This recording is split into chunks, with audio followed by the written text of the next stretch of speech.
ವೀಕ್ಷಕರೇ ನಮಸ್ಕಾರ. ಭಾರತದ ಖ್ಯಾತ ಸಿಂಗರ್ ಒಬ್ಬರ ವಿರುದ್ಧ ಗುರುತರ ಆರೋಪವೊಂದು ಕೇಳಿಬಂದಿದೆ.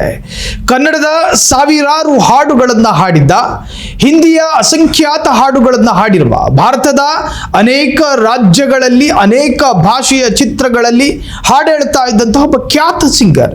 ಆ ಸಿಂಗರ್ ವಿರುದ್ಧ ಸ್ವತಃ ಹೆಂಡತಿಯೇ ಗುರುತರವಾದಂತಹ ಆರೋಪವನ್ನು ಮಾಡ್ತಾ ಇದ್ದಾರೆ. ಆ ಸಿಂಗರ್ ಬೇರಾರು ಅಲ್ಲ, ಉದಿತ್ ನಾರಾಯಣ್. ಉದಿತ್ ನಾರಾಯಣ್ 1984ರಲ್ಲಿ ರಂಜನಾ ಎನ್ನುವಂತ ಹೆಣ್ಣು ಮಗಳನ್ನ ಮದುವೆಯಾಗ್ತಾರೆ. ಆ ಹೆಣ್ಣು ಮಗಳ ಜೊತೆಗೆ ಸಾಕಷ್ಟು ವರ್ಷಗಳ ಕಾಲ ಸಂಸಾರ ಮಾಡಿ 1996ರಲ್ಲಿ ವೈದ್ಯಕೀಯ ಪರೀಕ್ಷೆಯ ಹೆಸರಿನಲ್ಲಿ ಹೆಂಡತಿಯನ್ನ ಪ್ರೈವೇಟ್ ಆಸ್ಪತ್ರೆಗೆ ಕರ್ಕೊಂಡು ಹೋಗಿ ಆ ಹೆಂಡತಿಯ ಅನುಮತಿ ಇಲ್ಲದೆ, ಹೆಂಡತಿಗೆ ವಿಷಯವನ್ನ ತಿಳಿಸದೆ ಆಕೆಯ ಗರ್ಭಕೋಶವನ್ನ ತೆಗೆಸಿದ ಆರೋಪ.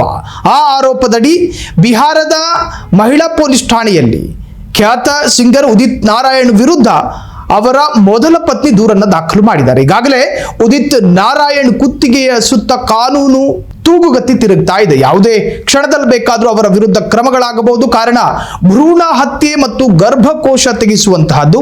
ಅದರಲ್ಲೂ ಕೂಡ ಹೆಂಡತಿಯ ಪೂರ್ವಾನುಮತಿ ಇಲ್ಲದೆ ಆಕೆಯ ಗರ್ಭಕೋಶವನ್ನು ತೆಗೆಸೋದು ಅದು ಭಾರತೀಯ ಕಾನೂನಿನ ಅಡಿಯಲ್ಲಿ ಶಿಕ್ಷಾರ್ಹ ಅಪರಾಧ ಆಗಿದೆ. ಅದು ಅಕ್ಷಮ್ಯ ಅಪರಾಧ.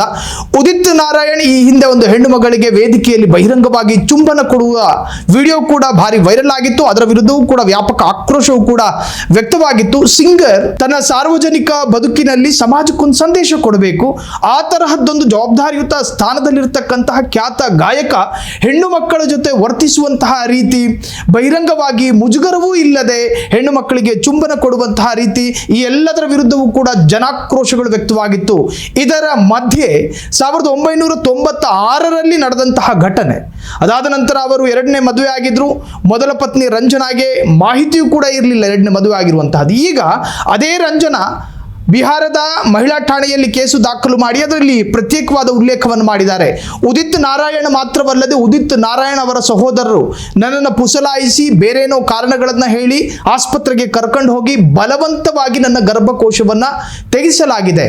ಅದಾದ ನಂತರ ಯಾವುದೋ ಬೇರೆ ಕಾರಣಕ್ಕೋಸ್ಕರ ಆಸ್ಪತ್ರೆಗೆ ಎಂದು ಹೋದಾಗ ಅಲ್ಲಿ ವೈದ್ಯರು ತಿಳಿಸ್ತಾರೆ, ನಿಮ್ಮ ಹೊಟ್ಟೆಯಲ್ಲಿ ಗರ್ಭವೇ ಇಲ್ಲ. ಇದಕ್ಕಿದ್ದ ಹಾಗೆ ರಂಜನಾ ಶಾಕಿಗೆ ಒಳಗಾಗ್ತಾರೆ. ಅದಾದ ನಂತರ ಪರಿಶೀಲನೆ ಮಾಡಿದಾಗ 1996ರಲ್ಲಿ ಉದಿತ್ ಮತ್ತು ಉದಿತ್ ಸಹೋದರರು ಈಕೆಯನ್ನು ಕರ್ಕೊಂಡು ಹೋಗಿ ಗರ್ಭಕೋಶ ತೆಗೆಸಿರುವುದು ಸಾಬೀತಾಗಿದೆ. ಒಟ್ಟಾರೆ ಈಗ ಉದಿತ್ ನಾರಾಯಣ್ ಸುತ್ತ ಸಂಕಷ್ಟಗಳ ಸುರಿಮಳೆನೆ ಬೀಳ್ತಾ ಇದೆ. ಕ್ಷಣ ಕ್ಷಣದ ಸುದ್ದಿಗಳಿಗಾಗಿ ಫ್ರೀಡಂ ಟಿವಿ ಸಬ್ಸ್ಕ್ರೈಬ್ ಮಾಡಿ, ಲೈಕ್ ಮಾಡಿ ಹಾಗೂ ಫಾಲೋ ಮಾಡಿ. ಹೊಸ ಸುದ್ದಿಗಳ ನೋಟಿಫಿಕೇಶನ್ಗಾಗಿ ಬೆಲ್ ಐಕಾನ್ ಮೇಲೆ ಕ್ಲಿಕ್ ಮಾಡಿ.